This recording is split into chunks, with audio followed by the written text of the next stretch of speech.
everyone, welcome to another review. In this review, we're going to be checking out a blaster that's very similar to a blaster that came way before. And in this video, we're going to be checking out the Nerf Rebelle Cornersight, a blaster that can shoot around corners. So this is the packaging the blaster comes in. Very minimalistic, out in the open, has range claims at the top of 75 feet. And if we turn it around, you can see, it shows the features of the blaster. Regular, standard Nerf stuff. But it's not about the box, it's about what's in it. So let's open this up and check out the blaster. Inside the box, you get 4 pink and blue darts, as well as the blaster, and instructions are on the back of the box. Shows you how to load it and how it do and whatnot. So this is the Nerf Cornersight, not Cornershot. Very small blaster. It's like a pistol, and it has a rough cut-ish kind of grip here. And even with my larger than kid-sized hands, this grip is rather comfortable, and there is enough room in this, I guess like the hand guard, I guess that's what it is. There's plenty of space in there. Nothing is rubbing up in a weird way. The only thing that there is to note for larger hands is this cutout section right here will kind of push into your palm, but other than that, very comfortable blaster, extremely comfortable. I'm not a fan of having to like tilt my wrist in order to fire straight, but I can get over that. Next to the handguard section of the grip, you have a secret storage area, which will hold 2 darts. And it has these little ridges in here that are supposed to hold your darts, except I've been having quite a bit of trouble getting my darts to actually stick in there.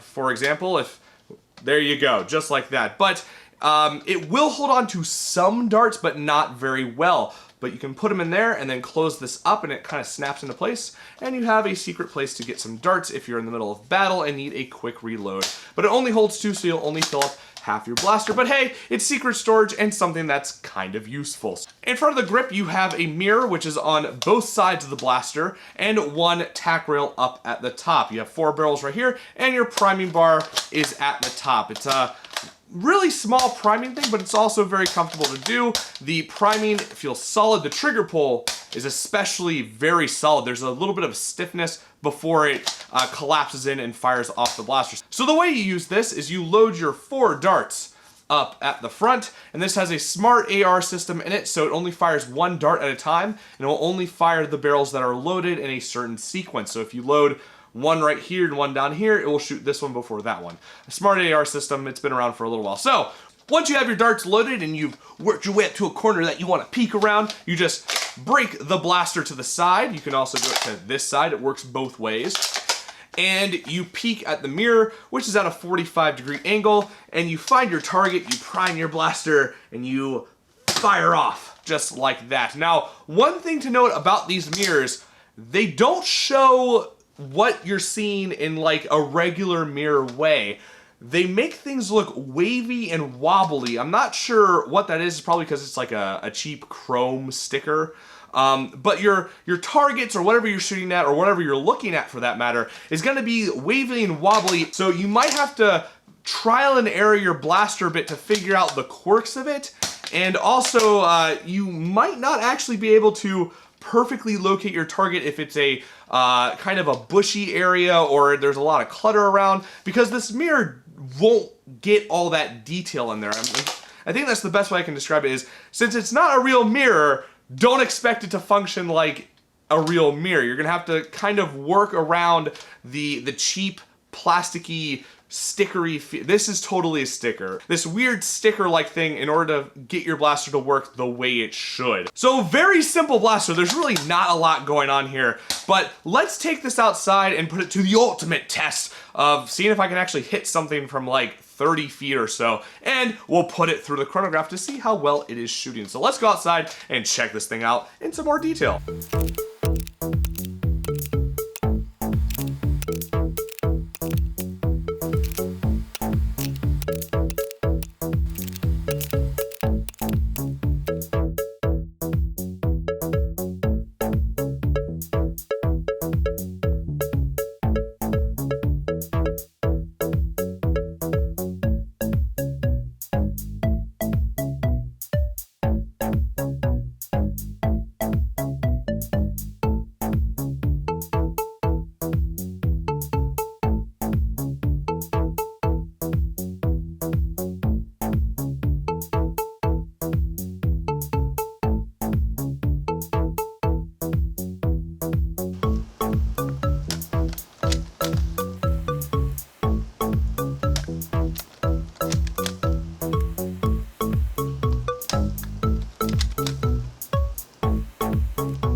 the Cornersight's performance is really lacking, but the mirror gimmick on this blaster kind of sort of works. It depends on how far away your target is, and I realize that this has a little bit of wiggle room to it, so it really depends on how it's set up, because the last part of the clip that you saw, things were shooting really far to the right for some reason. So I don't know which position on this is the right one, but you're gonna have to kind of keep an eye on that, because your shots are gonna get really inaccurate if it's not in the right area. So that's a bit weird. I feel like Hasbro should make that a little bit tighter, but whatever. Now, I know a lot of my subscribers are modders, and I mod myself. If you are sad about the performance, there is one redeeming factor about the Cornersight that you might not expect. Wacom S7 did a teardown and review of the blaster. I'll have a link in the description to the video so you can check it out for yourself. The plunger tube inside this thing is larger than anticipated, which means that there is some possible power potential inside this triple P. There's some triple P inside this blaster. So if you're interested in getting some power out of a small package blaster, this might be worth looking into, which leads me into the last part of this video. Is this blaster worth picking up or even considering? Right now on Amazon, you can pick it up for $19.99, basically $20. And I break this down into what kind of player are you for whether or not it's worth it. If you're into the outdoor wars, this blaster is definitely not worth it. You have longer engagement distances, and if you, even with a bunch of trees, and you try and go behind a tree and hit someone, one, you're probably not going to hit them. Two, it's going to be weird trying to line up a moving target with this. And three, they can just run at the tree and get you. You might as well just have a regular blaster and be poking from, the side of the tree and hit them this way, because that will be just a better idea than trying to line up your targets with this gimmick. If you're in the super stock or the modding scene, this blaster may definitely be worth looking into just because of the power potential within it. The plunger tube is rather large, and if you don't want 4 darts at the front, you can always brass breach it or even single it to shoot Steffens. There may be a good amount of potential inside this blaster, which makes it worth looking into.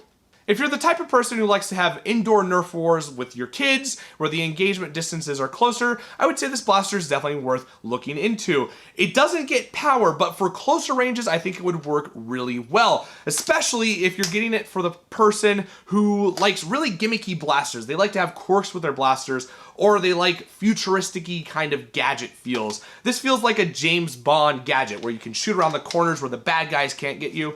And I feel like it would give them a sense of having more power against someone who has like a retaliator. A retaliator can't shoot around a corner. Sure, it's not the best blaster, but I think once they get it down, once they kind of practice a bit, they'll think it's a cool thing to have, and they may even get really efficient with it in tagging people out, say, down the kitchen hallway, or from their bedroom into the, their brother's room or something like that. For kids, I think this blaster would be a really neat gift, especially if they like quirks in their blasters, or they're into, the indoor Nerf war kind of thing. If you're interested in picking up a Cornersight for yourself or for someone else, I'll have a link in the description to where you can get it. But for now, that is all. This has been my review, overview, shooting test, whatever you want to call it, of the Nerf Rebelle Cornersight, the Sneak Shot 2.0, if you want to call it that. But that's it for now. I hope you enjoyed this video, and as always, have a great day wherever you are.